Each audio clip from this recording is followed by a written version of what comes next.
Hey, this is Matt from Keystone Experience. Thanks for tuning in. This is the second episode of Bonding and Big Game, teaching your sons to deer hunt. And in this episode, we will reveal what deer rifle my son will be hunting with this fall.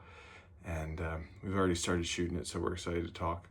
While we're at the beginning here, if you have an idea, go ahead and press pause and take a guess.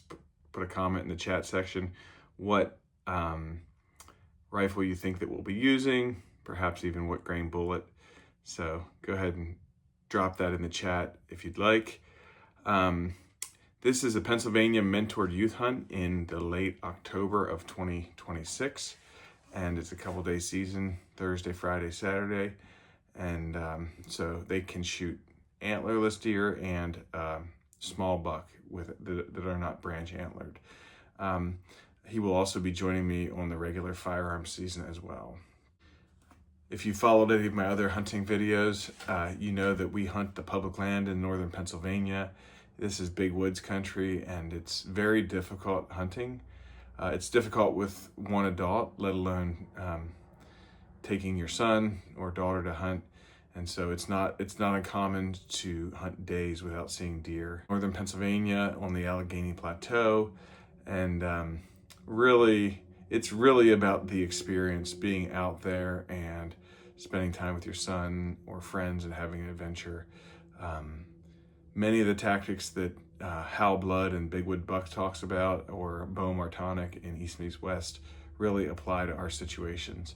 And so anyway, we're super excited. My son's 10 years old, and it's his first time carrying a rifle for deer season. He's on the smaller side, so that impacts our choice of rifle selection. And so the goal for what rifle we pick for my son is that it's lightish weight and affordable to shoot. I want him to have a lot of rounds through this rifle prior to the season. So many of the shots that we have up there, it's about getting on target quickly and taking a shot. So that's influencing just the whole rifle setup as well.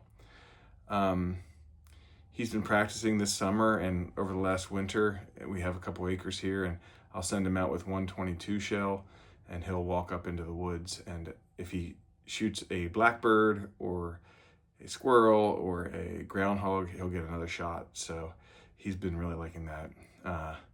This summer he's already killed 3 groundhogs, and he seems really motivated. So anyway, the goal is to be comfortable with shooting the rifle. So without any further ado, this is the rifle that my son will be hunting with this year. You guessed it, Ruger-American Gen 2.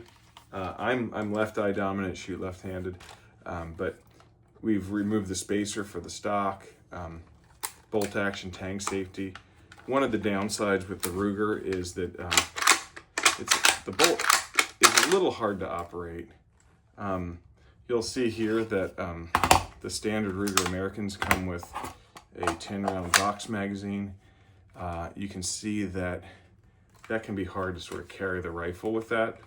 So we bought this market, it's called a duramag. It's a 5-round flush round magazine set, and it fits right in here. So you can really carry the rifle nicely right at the balance point of the rifle. We did have a regular traditional 2.5 to 8 power Leopold scope on this, but it felt like it really made the rifle balance oddly and sort of top heavy. So we put an AR-15 Ruger Holosun ARO EVO optic on. I don't know if you can see it there. Maybe you can see it this way. There you go. Yeah, you can sort of see the red dot there. So again, when you shoulder this rifle, it's sort of the Binden aiming system. So you got both eyes open. If you're in close quarters, you pull it up, and both eyes are open, and it's really easy to quickly acquire a target with it. So this is a nice switch from the variable optic scope, variable power optic scope, and one of the reasons I'm doing that is because I found that many of my deer I've killed in the last year It's at 100 or under 100 yards, sometimes 40. And there's rarely time to adjust the power of the scope on this big public land hunting. And especially the place where we sit for the first day, it's going to be right on the edge of a bedding area. And so it's going to be pretty thick on the edge of some thick stuff with limited distance of sight. So again, it's a 5.56 223. The goal is having that follow-up shot option is going to be very helpful. Got a sling on it here, but it's pretty much a stock machine. Let's see. The duramag, it functions really well. One nice thing about the duramag too is it doesn't have the last round pulled open, so you can just close it on an empty magazine.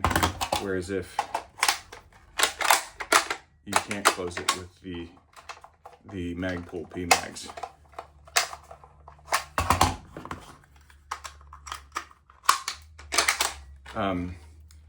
We've done a lot of bench shooting so far, and this rifle has shot very nicely at 100 yards, 55 grain bullet. But we're looking at 2 options for deer hunting. And let me know your thoughts, what kind of cartridge you like to shoot through your Ruger-American 5.56 ranch rifle. I'm shooting 223. 2 options we're considering is the Hornady tactical application. It's a law enforcement round.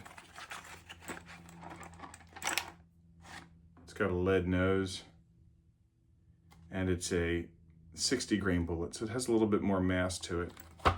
Another option we're considering here is the Winchester PowerPoint. This is a 64 grain bullet. Just gonna see that in there backwards. So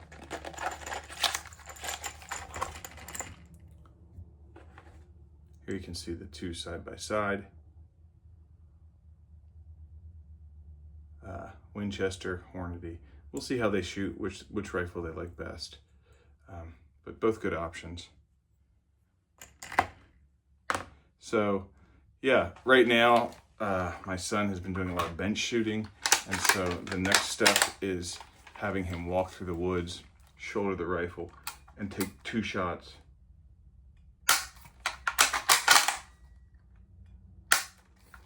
See how his follow-up shot is. Again, here in Pennsylvania, we shoot till the deer's down. Anyway, go ahead and any tips or pointers that you have would be helpful. We're getting close to almost through August, halfway through August now, and look forward to getting him out and simulating some walking or sitting in the woods experiences where he has to actually shoulder the rifle, take a shot. So if you haven't already, go ahead and click that like and subscribe button. We'll have more videos with the bonding and big games, teaching your sons to deer hunt. And if you have any ideas for content to cover, we'd be happy to cover that as well. And yeah, thanks for tuning in.